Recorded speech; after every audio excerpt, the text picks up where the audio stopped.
Le chef de l'État poursuit son séjour à Paris en marge des travaux pour le sommet de l'Élysée pour la paix et la sécurité. Signature et contrat en marge témoignent. En tout cas, ces éléments marquent le séjour du président à Paris.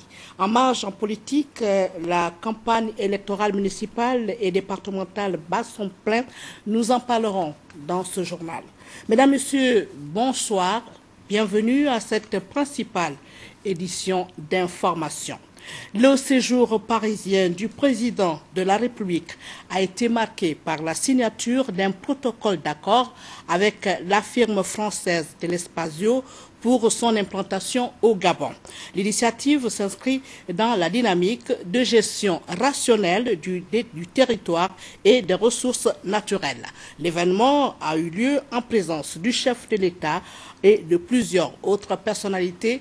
Le compte rendu de Bienvenue Miko de la presse présidentielle. Dans les locaux flambant neufs de la chancellerie du Gabon, le chef de l'État est arrivé.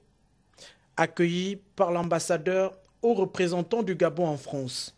Le président de la République tenait à marquer de sa présence la signature de cet accord de partenariat pour une gestion rationnelle du territoire et des ressources naturelles du pays.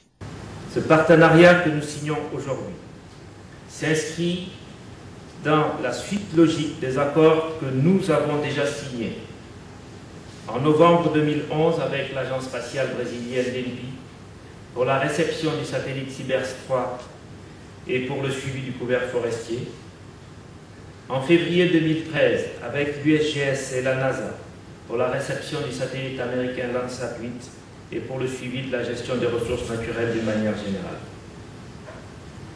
La GEOS complète ainsi aujourd'hui son dispositif pour l'observation de la Terre avec, à la clé, une combinaison d'images optiques et radars.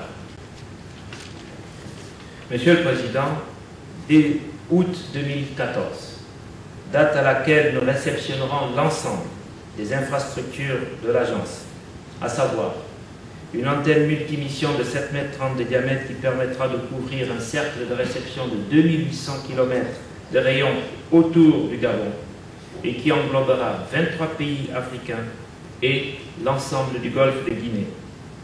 Un bâtiment administratif et un plateau technique de près de 2000 m². La GEOS et ses partenaires, le groupe Telespazio, seront à même d'offrir des services de surveillance non seulement aux administrations gabonaises, mais aussi à l'ensemble des pays qui se trouvent dans le cercle de réception de notre antenne. Avec la signature de ce protocole d'accord, l'Agence gabonaise d'études et d'observation géospatiale s'inscrit bien dans la dynamique du Gabon des services souhaité par le chef de l'État dans ce domaine spatial.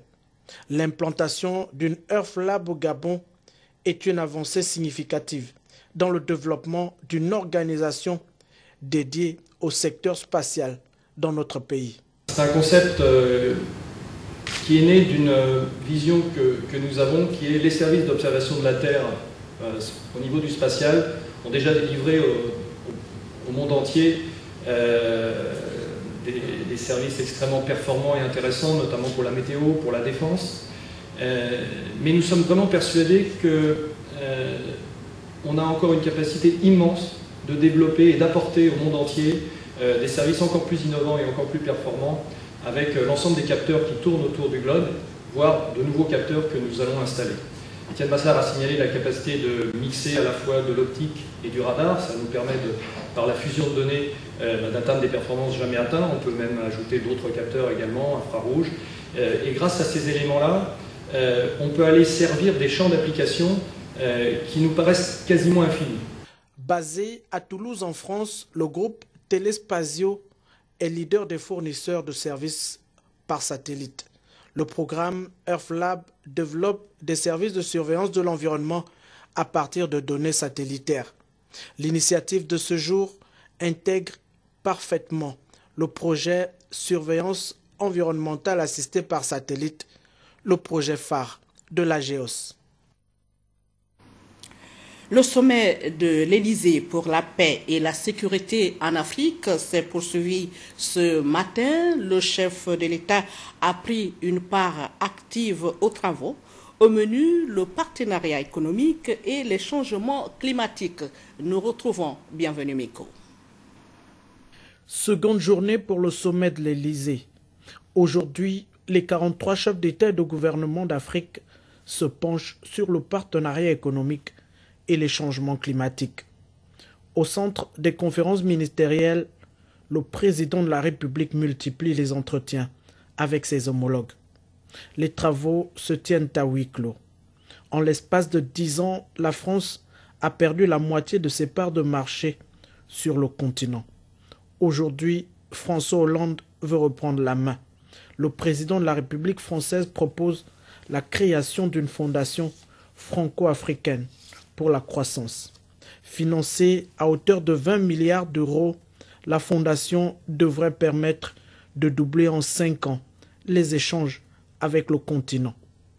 La table ronde consacrée au changement climatique a marqué l'issue de cette première phase de travaux consacrée au sommet de l'Élysée pour la paix et la sécurité en Afrique. Le président de la République s'est entretenu avec plusieurs de ses homologues, parmi lesquels les présidents tchadiens et sud-soudanais, comme nous l'indique Bienvenue Miko. Le premier entretien du chef de l'État ce jour est accordé au président Salva Kiir du Soudan du Sud. Les deux hommes ont débattu de questions d'intérêt mutuel et particulièrement des enjeux socio-économiques et politiques du moment. Le président du Soudan du Sud tenait à nous briefer un petit peu sur la situation actuelle dans son pays. Et donc c'est dans le cours normal des choses entre le président, on se tient un petit peu au courant. Et nous avons avec le président du Tchad aussi évoqué d'autres questions, notamment la question centrafricaine. La Centrafrique était frontalier de tous ces pays-là. Donc il est important que nous puissions faire le point sur cette affaire et voir comment nous allons dans le futur faire en sorte de coordonner nos actions pour arriver à pacifier toute la sous-région. L'audience s'est poursuivie avec le chef de l'État tchadien. En point d'orgue, la crise en Centrafrique. En qualité de président en exercice de la CEMAC et de la CEAC, Ali Bongo Ndimba et Idriss Déby Itno se trouvent en première ligne sur le front du processus de pacification de la RCA.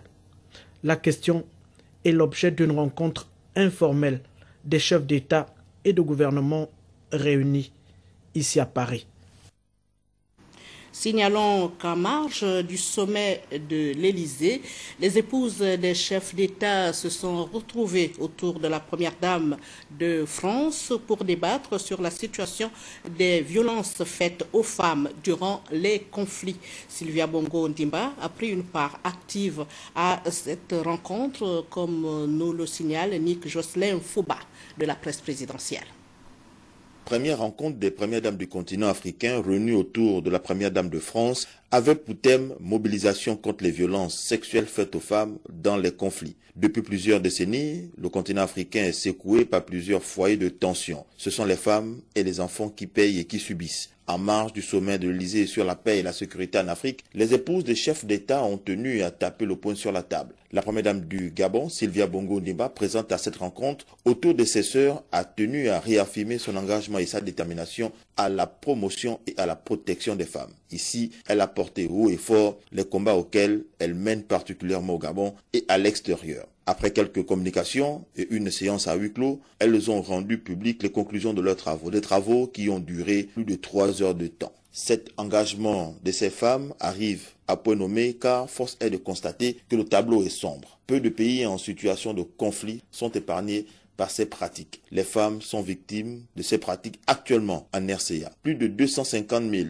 à 500 000 femmes ont été violées pendant le génocide du Rwanda en 1994. Et ces 6 dernières années, plus de 14 200 femmes et filles ont fui le Darfour à cause de ces pratiques. Les épouses des chefs d'État ont pris l'engagement de mener des actions conjointes afin de lutter contre de telles pratiques sur le continent africain. Et la rencontre de Paris a constitué le point de départ de ces actions. Décès de Nelson Mandela, les funérailles auront lieu la semaine prochaine. Plusieurs chefs d'État annoncent leur présence pour rendre hommage à cet illustre personnage.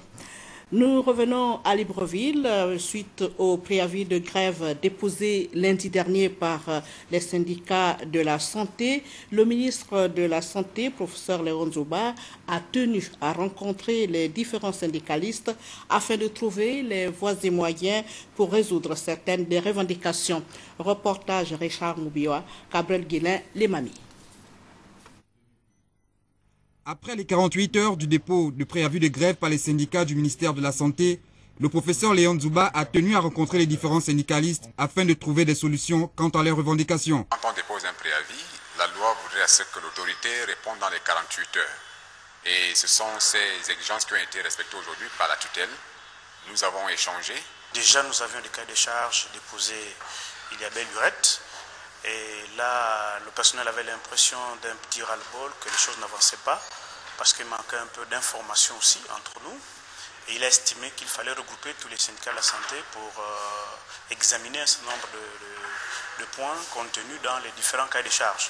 Le ministre de la Santé, n'étant pas insensible à ces revendications, entend mettre en place une commission qui devra travailler avec les syndicats dès la semaine prochaine. L'action des partenaires sociaux constitue le thermomètre de fonctionnement de la structure, de notre institution. Donc, tant que les partenaires sociaux évoquent un sujet donné, cela signifie qu'effectivement, il se pose un problème. Ce sont des questions très pertinentes qu'ils posent à l'endroit des pouvoirs publics, à l'endroit du ministère de la Santé, et dont nous sommes tenus de discuter avec eux pour trouver les voies et moyens, après avoir naturellement exposé la proposition de solution au chef de l'État et au Premier ministre. Dans les discussions, il y a 2 à 3 catégories de problèmes. Les problèmes internes qui concernent le ministère, les problèmes transversaux qui concernent aussi d'autres départements, qui concernent le gouvernement en général. Les problèmes internes, dont la formation, dont l'infrastructure, je crois que tout le monde s'est accordé à reconnaître quand même l'effort qui est fait par le gouvernement.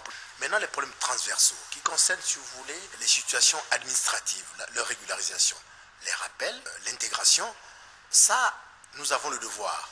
Nous avons le devoir, le département, de l'exposer, d'apporter au Premier ministre, au chef de l'État, des propositions de solutions pour que justement on puisse, si vous voulez, satisfaire les revendications des partenaires sociaux. Pour le moment, les différents syndicats observent une suspension de leur mouvement. Le Gabon, à l'instar de la communauté internationale, vient de célébrer en différé la journée mondiale de lutte contre le sida. Le thème choisi cette année est sexualité précoce et VIH-sida. L'accent a été mis sur l'absence de dialogue sur la sexualité en milieu scolaire. Reportage Victor Mundonga, Sacha Penji.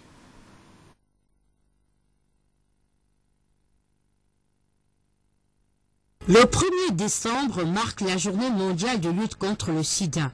Le thème retenu cette année est Objectif zéro. 0 nouvelles infections au VIH, 0 discrimination et 0 décès liés au VIH. L'Association pour la défense des droits des femmes et de l'enfant, ADDFE, est allée à la rencontre des enfants du collège Calazans. Là-bas, il était question de parler des différentes maladies sexuellement transmissibles. Plus une adolescente commence l'activité sexuelle tôt, plus elle s'expose à une grossesse précoce, aux IST et au VIH-Sida. L'absence d'éducation sexuelle dans les établissements, la puberté mal gérée, la curiosité, le désir sexuel, la naïveté, le viol, les rapports sexuels non protégés sont l'une des causes qui rencontrent plusieurs adolescentes. Il est indispensable d'encourager le dialogue sur la sexualité au sein de la famille et en milieu scolaire. Encourager les adolescents à s'abstenir le plus longtemps possible est le souhait de l'ADDFE, car un rapport sexuel peut entraîner beaucoup de problèmes et détruire une vie. Il faut laisser la sexualité aux autres. Quand vous aurez dépassé 18 ans, vous pourrez commencer. Comme il a dit votre ami, ce n'est pas une honte de ne pas avoir des rapports sexuels avant un certain âge. J'ai retenu qu'il ne faut pas vite avancer, faut pas vite faire la sexualité avant l'âge. Sinon ça peut causer les maladies sexuelles non transmissibles. Moi j'ai retenu qu'il ne faut pas avoir de rapports sexuels précoces parce que cela peut entraîner de lourdes conséquences dans la vie.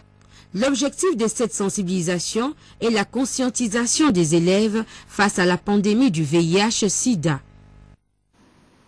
Après avoir servi le drapeau avec abnégation et courage, des vaillants officiers et sous-officiers des forces armées gabonaises ont été admis à faire valoir leurs droits à la retraite. À cet effet, une cérémonie d'adieu a été organisée pour les honorer au printanier militaire de Baraka. Compte rendu Stevie Oyan et Louis Bestar Lenyongo. Levée de drapeau, revue de troupes, décoration et remise de cadeaux à 20 officiers et sous-officiers admis à faire valoir leurs droits à la retraite. Les temps forts ayant marqué cette cérémonie militaire. Une retraite qui n'est pas synonyme d'un adieu, car militaires ils sont, militaires ils resteront, a dit le président de la mutuelle des sous-officiers. Après 30 ans d'activité intense, il est parfois difficile d'oublier les actes réflexes du quotidien de la caserne. Il vous faudra alors faire plus d'efforts pour vous intégrer parfaitement dans la vie civile. Le monde vous fera des yeux doux. Sachez simplement que vous restez militaire et rien d'autre. Plus de 30 ans de loyaux services rendus à l'État gabonais, toute chose qui suscite respect et admiration auprès des responsables, comme le témoigne le colonel-major représentant le chef d'état-major. Vous avez accompli bravement, simplement envers nous, votre devoir de sous-officier. Envers tous, vos devoirs de bons citoyens. Grâce à votre tolérance éclairée, la discipline n'a jamais cessé de régner dans les esprits. Et en respectant les convictions de chacun, vous avez su être des amis pour tous. Et cela aussi, messieurs les retraités, il faut vous féliciter et vous remercier. Les récipiendaires, tout émus, n'ont pas manqué d'exprimer leur satisfaction et ont surtout souhaité que ce genre d'initiative se pérennise. Mais ça me fait un grand honneur ce jour d'avoir ce cadeau et surtout organiser cette cérémonie. Puisque depuis que j'ai fait l'armée, je n'ai jamais eu une cérémonie comme ça. En espérant que d'autres administrations emboîtent le pas afin que la retraite soit vue comme un moment heureux. À l'initiative de l'Agence nationale des parcs nationaux, s'est tenu un atelier de travail pour la mise en œuvre d'une formation expérimentale de guides spécialisés en accompagnement en forêt fluviale africaine. Compte rendu Biwao Mikala. C'est dans un hôtel de la place qu'a eu lieu l'atelier relatif à la mise en œuvre d'une formation expérimentale de guides spécialisés en accompagnement en forêt pluviale africaine. Une préoccupation qui découle de la volonté de l'État gabonais de faire du Gabon vert un des piliers sectoriels structurants pour la diversification des ressources de croissance et de développement durable. Le directeur technique adjoint de l'Agence nationale des parcs nationaux, Christian Johnson Ogula. La valorisation des fortes potentialités dans l'écotourisme demeure une priorité majeure. L'État vise un tourisme de qualité, respectueux des hommes et de la nature. Et c'est à cela que s'attelle donc l'Agence nationale des parcs nationaux et plusieurs de ses partenaires. Tout en soulignant que l'économie gabonaise repose sur les matières premières Le représentant du secrétariat exécutif de l'agence, Omer Ntunku, n'a pas caché l'ambition de plus hautes autorités de la République de voir les recettes du secteur touristique augmenter. Le Gabon vise donc un tourisme de qualité, respectueux des hommes et de la nature. Dans cette optique, donc, plusieurs investisseurs se sont déjà manifestés pour l'acquisition des concessions touristiques au sein des parcs nationaux. Pour être performant, le secteur touristique doit disposer d'une concertation des opérateurs pour décider notamment des orientations à donner à la production touristique et surtout aider l'administration à mieux planifier le développement du secteur.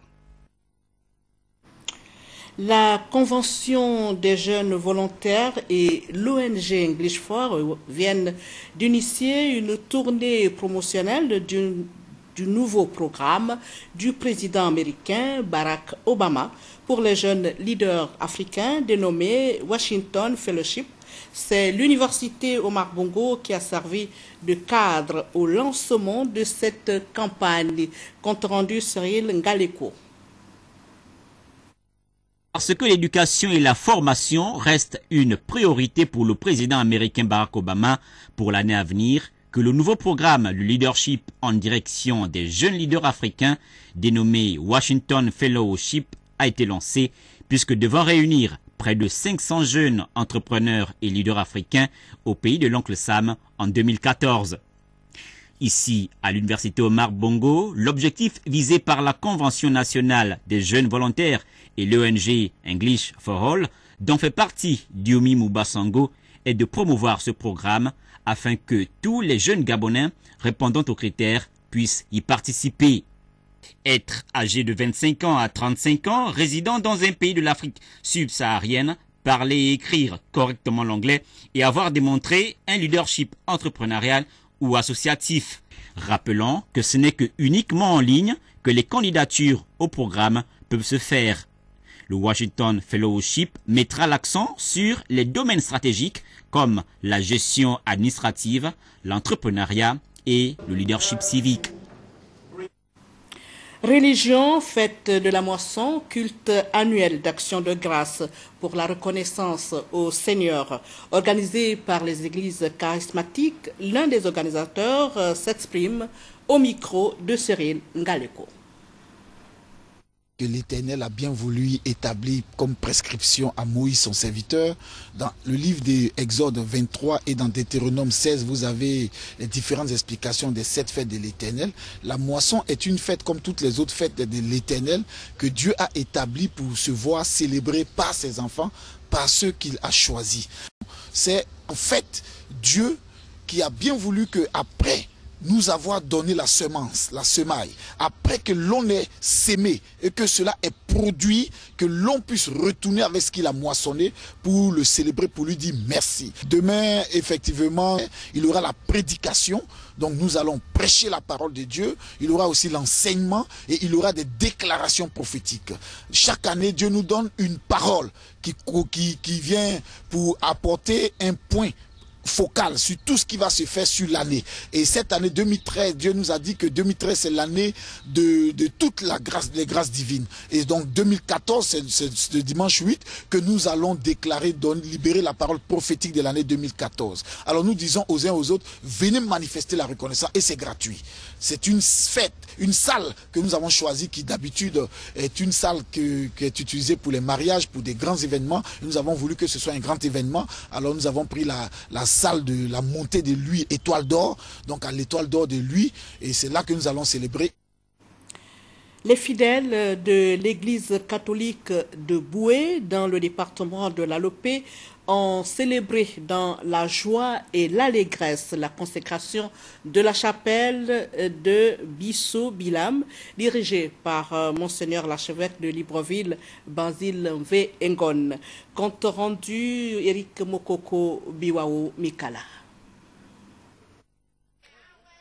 La consécration de la chapelle Sainte-Thérèse de l'Enfant Jésus de Bissau Bilam à Boué, dans le canton Fian au Canoquier, a donné lieu à une grande fête pastorale rehaussée par la présence de Monseigneur l'archevêque de Libreville, Basile V. Engon, acquis. L'Office de la contrée, le ministre délégué au budget Raphaël Ngazouzé a remis les clés de la chapelle symbolisant l'appartenance désormais à l'Église catholique romaine.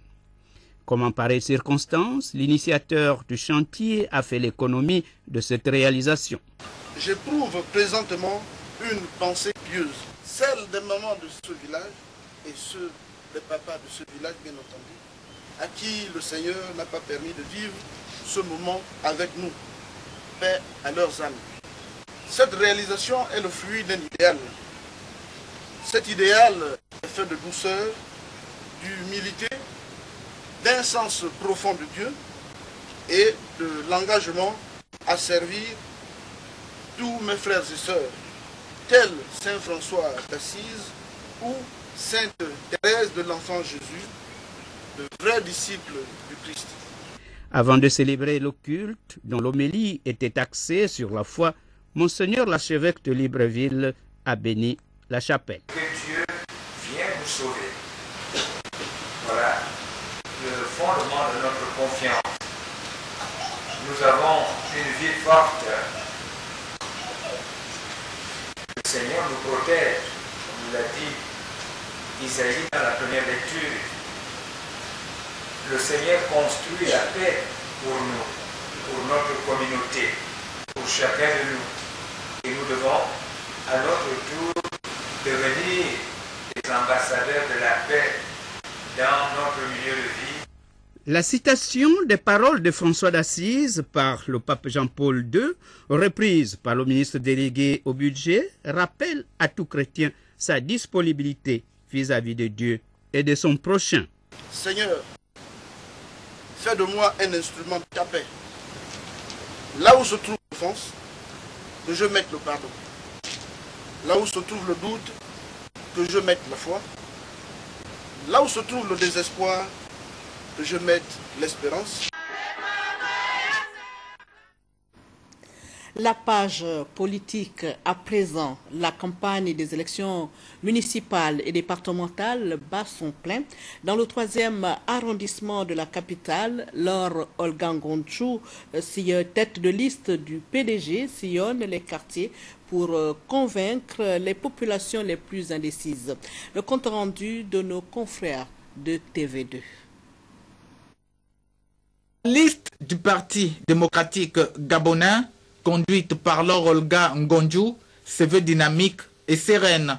La tournée politique ouvre sur une opération de charme ponctuée par des causeries, des rencontres et autres actions de proximité, véritable plateforme offerte aux populations pour déballer une kyrielle de préoccupations relatives à leurs conditions de vie.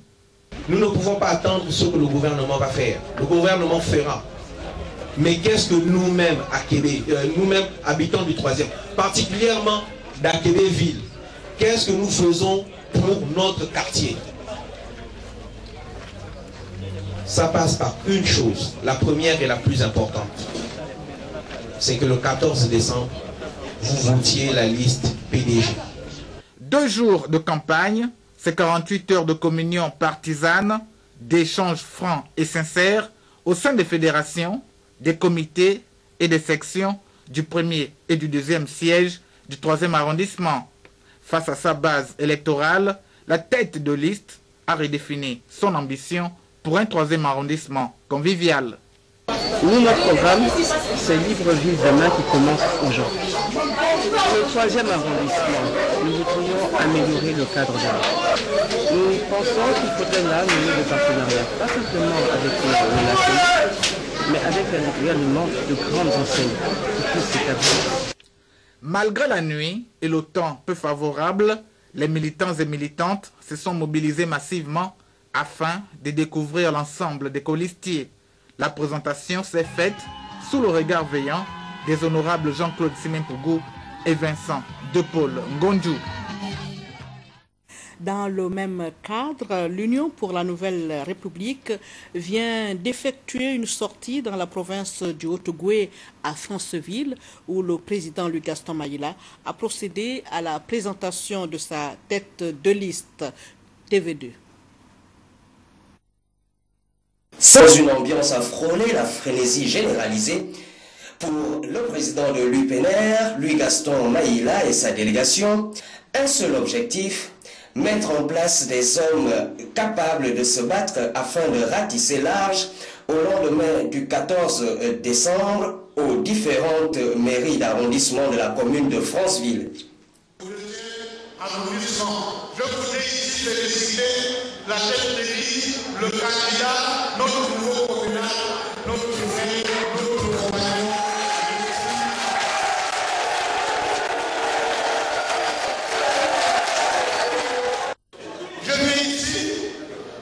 Je viens ici rallumer le flambeau de ceux qui pensent que le Gabon ne va pas sombrer parce qu'on met les mauvaises politiques. Nous ne voulons pas que l'espoir meure. Tous autant que vous êtes, les jeunes, les femmes, tous ceux qui regardent du côté de la véritable opposition sont les héritiers de l'espoir. Qui veut voyager loin ménage sa monture, une maxime qui sied parfaitement à la présence de Louis Gaston Maïla dans la province du Haut-Ogooué. Avec la verve dont il lui seul a le secret, le président de l'UPNR a su partout où il est passé captiver les populations en les ralliant à la cause républicaine qui est la sienne.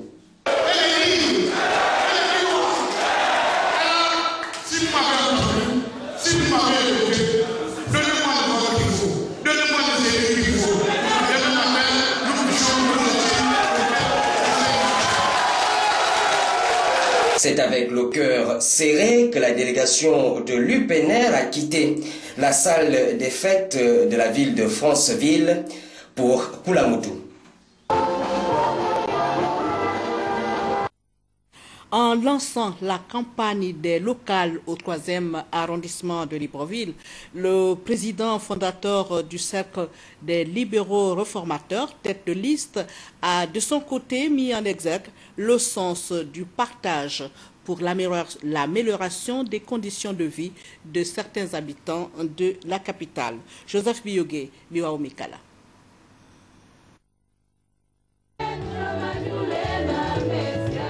C'est tambour battant que le Centre des libéraux réformateurs a lancé la campagne au quartier derrière l'hôpital appelé communément Baie de Cochon.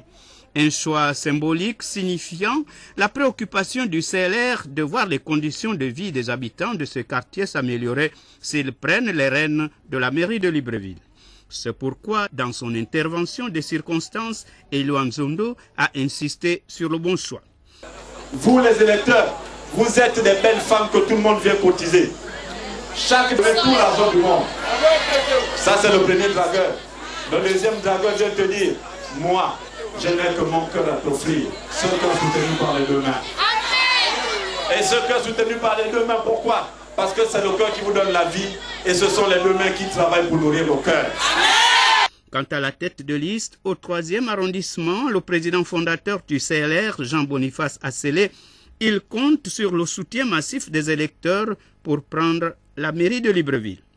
La balle est dans votre camp le 14 décembre prochain. Vous devrez tout naturellement réaffirmer ce que vous n'avez pas cessé de dire. Si nous avions accepté d'aller avec Ali Bongo Ndimba, c'est parce que dans son programme d'action, il a parlé des mots qui nous ont touchés. La paix, le développement et surtout le partage. Si Bongo avait voulu de la proportionnelle dans les élections locales, c'est pour faire participer tout le monde à la gestion de la ville. Pour clore cette rencontre, le président du CLR a invoqué les grâces des ancêtres en bénissant la cérémonie pour guider sa formation politique vers la victoire. À Boumi, dans le département de la Baïi-Bricolo, tout a été réuni à la place de fête de cette localité pour le meeting d'ouverture de campagne animé par l'honorable Rachel Timi Diarra, TV Masoko. Fidèles à leur logique, les pédégistes de la commune d'Aboumi ont préféré débuter leur campagne par une réunion de sensibilisation, laquelle a tourné autour de la mobilisation et le militantisme. Message reçu car dès midi, plusieurs groupes socioculturels qui avaient pris d'assaut la place de l'indépendance d'Aboumi ont entretenu une ambiance de fête, rivalisant d'ardeur, de mélodie et de rythme.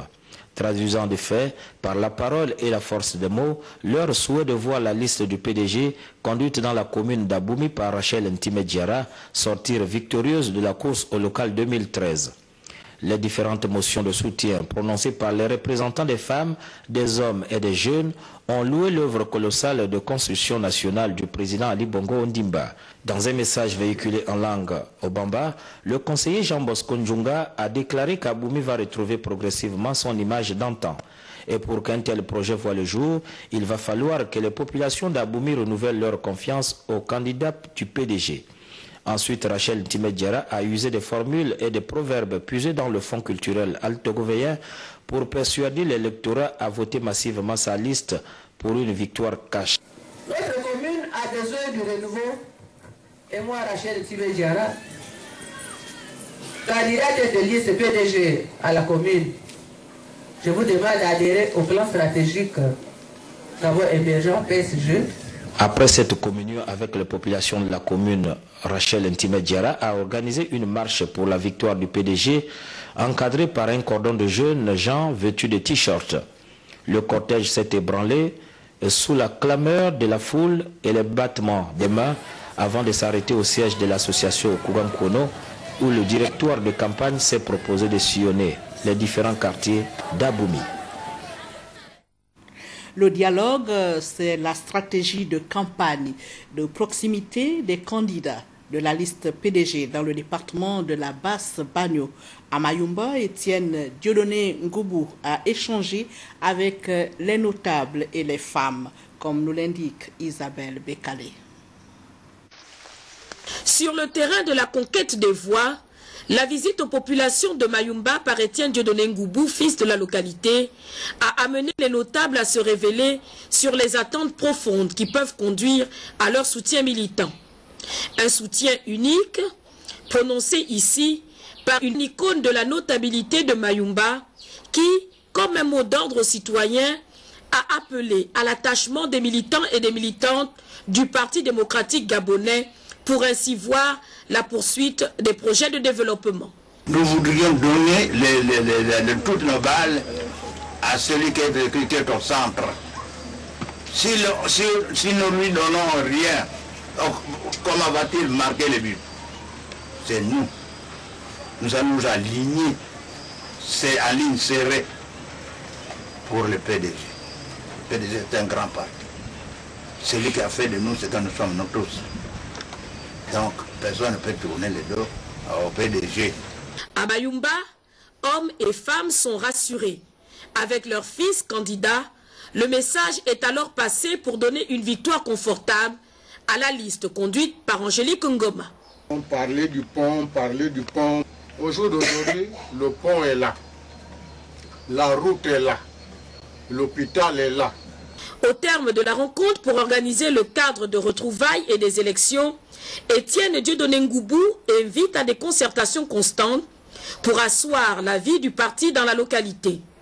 Peu à dire, mais entreprendre plus pour la Basse-Bagno, c'est en substance le message que les Mahésiens ont livré au fils du village. Nous revenons sur ce communiqué de la Direction générale de Gabon Télévision afin de garantir le respect des principes d'équité dans le traitement de l'information à l'occasion de la campagne électorale pour le renouvellement des conseils municipaux et départementaux. La Direction générale de Gabon Télévision invite les candidats, les partis et groupements politiques engagés dans ces élections à transmettre aux services compétents des actualités télévisées de Gabon Télévision leur programme d'activité de campagne. Ces programmes serviront de base d'information pour une meilleure planification de la couverture médiatique de la campagne par Gabon Télévision. Clôture hier du séminaire FIFA organisé depuis la semaine dernière à la maison Georges Rawiri. Les journalistes sportifs ont pu acquérir un plus dans leur profession. Le compte rendu Jean-Pierre Moussouami, Vécabris, Nantes. Pendant 5 jours, les participants, regroupés en 3 ateliers, à savoir réalisation des matchs en direct, commentaires des matchs en direct et reportages télévision, ont suivi avec assiduité les modules de formation proposés par les consultants de renom, 4 experts FIFA dont Eddie Hamel, ce qui a fait dire au patron de la maison Georges Rawiri toute sa gratitude à l'endroit des illustres hôtes. Je voudrais donc dire notre grande disponibilité à travailler avec vous dans la perspective de l'organisation de nouvelles formations de ce type pour permettre un dispositif de formation continue. Le point de vue de quelques participants sur la qualité des enseignements reçus tout au long du dit séminaire. On a révisé un peu les fondamentaux du commentaire de match en direct avec un formateur de qualité, Eddie Hamel. Et au-delà même des fondamentaux, on est allé un peu plus loin en essayant de revenir sur les préparatifs d'un match. À retenir enfin que cette cérémonie de clôture s'est achevée par la distribution des certificats de formation aux participants, tous ravis d'avoir ajouté un petit plus dans leurs connaissances professionnelles, ainsi que des cadeaux souvenirs de l'administrateur directeur général de Gabon Télévision aux experts FIFA en guise de remerciement. Première édition du tournoi de basketball d'Akanda organisé par le collectif des jeunes. 20 équipes y prennent part pour une compétition en élimination directe. Raïssa Lormeza. Dans le nord de l'estuaire. La nouvelle commune est le théâtre ce week-end de la première édition du tournoi dédié à la localité et initié pour sa jeunesse par le collectif des jeunes d'Akanda. La balle orange a attiré plus d'équipes que prévu. Elles sont 20 au total, venues d'Akanda et de ses environs. Tenant sur 2 jours, le programme est pensé pour occuper la jeunesse sans aucune distinction des plus grands aux plus petits. Basketball, toboggan et barbecue. Parler des jeunes, c'est bien. Agir pour leur épanouissement, c'est mieux. Les cadres et mécènes actifs l'ont compris.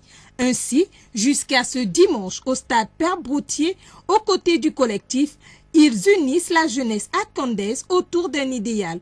Le tournoi et les aires de jeu sont ouverts et attendent tous ceux qui s'y intéresseront. Voilà, un fait divers pour terminer ce journal. Le présumé coupable de l'assassinat de feu Mvoussa Thibault, qui courait jusque-là, vient de tomber dans les mailles de la gendarmerie de Mvengue 2 ans après le compte rendu de nos confrères de TV Masoko. Est le présumé coupable de l'assassinat de Mvoussa Thibault, une affaire invraisemblable. Le 29 septembre 2011, autour de 15 heures, à l'issue d'une brouille consécutive à la vente du produit d'une partie de pêche dans laquelle il s'est fait inviter, le dauphin Mvoussa Thibault va s'accaparer la recette sans penser à celui qui l'y avait entraîné. Sur le fait des remarques du chef de campement, Ngolo Philippe, une bagarre va éclater. Au cours de celle-ci, dépassé physiquement par son adversaire, Ngolo Philippe se saisit de son arme de chasse et froidement abat son compatriote qu'il soupçonnait par ailleurs d'être l'amant de sa concubine. Par la suite, il va traîner la dépouille et l'abandonner en forêt et regagner tranquillement son campement situé à près d'1 kilomètre du lieu du crime. Le lendemain, regagnant le village avec sa concubine et sa belle-sœur, il fera semblant de constater comme tous les villageois de Bengaray la disparition de Mvoussa Thibault. S'engage alors une vaine opération de recherche de personnes disparues. Faute de preuves suffisantes pour établir l'existence d'un crime, le tribunal va relaxer les 4 autres participants au campement dont le nommé Ngolo. 2 ans plus tard, sur la base d'un renseignement, les gendarmes de la compagnie des transports aériens de Mvengue, dont la brigade avait initié la procédure, vont réexaminer les faits. C'est ainsi qu'à la lumière d'indices nouveaux, le personnel du lieutenant Akomo Rigobert vont procéder à l'interpellation du nommé Ngolo Philippe à Mvengue le 8 novembre dernier. Ce dernier, esprit espiègle et manipulateur, va au terme des auditions finir par avouer son crime. Il est parti au village. Après, il a fait demi-tour au campement. Bon, c'est là où je l'ai vu. Lui, il parlait. Et moi, je lui demandais autant d'argent. Il dit, oh, je ne te donne pas mon argent. C'est là aussi, avec mon cœur ne voulait pas. Et c'est là où je l'ai tué. Se décidera bien sûr à nous accompagner au lieu du crime, situé à près de 4 heures de marche du village Benguiaraï. Au lieu dit, gendarmes, policiers, médecins légistes de l'hôpital régional Amissa Bongo et le procureur de la République pour le tribunal de première instance de Franceville, M. Gilbert Mbarangolo, qui a effectué le déplacement marathonnier de 8 heures de marche à travers forêt et savane, vont découvrir les effets vestimentaires appartenant au défunt Moussa. Ceux-ci seront reconnus par les membres de la famille. Seulement, surprise désagréable, aucune trace des ossements du défunt. De toute évidence, il semblerait que le corps n'ait pas été déposé au lieu indiqué. Ngoulou reste évasif, se cantonnant à pérorer « je l'ai tué et je l'ai laissé le corps là, peut-être que quelqu'un d'autre l'a enlevé ». Le sieur Ngoulou Philippe a été présenté au procureur de la République et en ce moment précis, il est à la maison d'arrêt de Yéné et l'enquête se poursuit. L'enquête continue, s'il était avec d'autres personnes. Nous saurons, on n'a pas beaucoup l'enquête continue, son cours. On saura exactement ce qui s'est passé, puisque là, ce n'est que la première étape. Il va être entendu au parquet, après il va être entendu soit devant, il s'agit d'un crime, donc devant le juge d'instruction. Et puis bon, et on saura certainement ce qui s'est réellement passé. Et comme le dit un dicton, il n'y a point de vérité que le temps ne révèle. Le sieur Ngoulou, désormais rougi derrière les barreaux. 9 jours pour le criminel, le 10e pour Dieu. Mesdames, Messieurs, c'est la fin de ce journal. Merci de nous avoir suivis. À demain, 20h.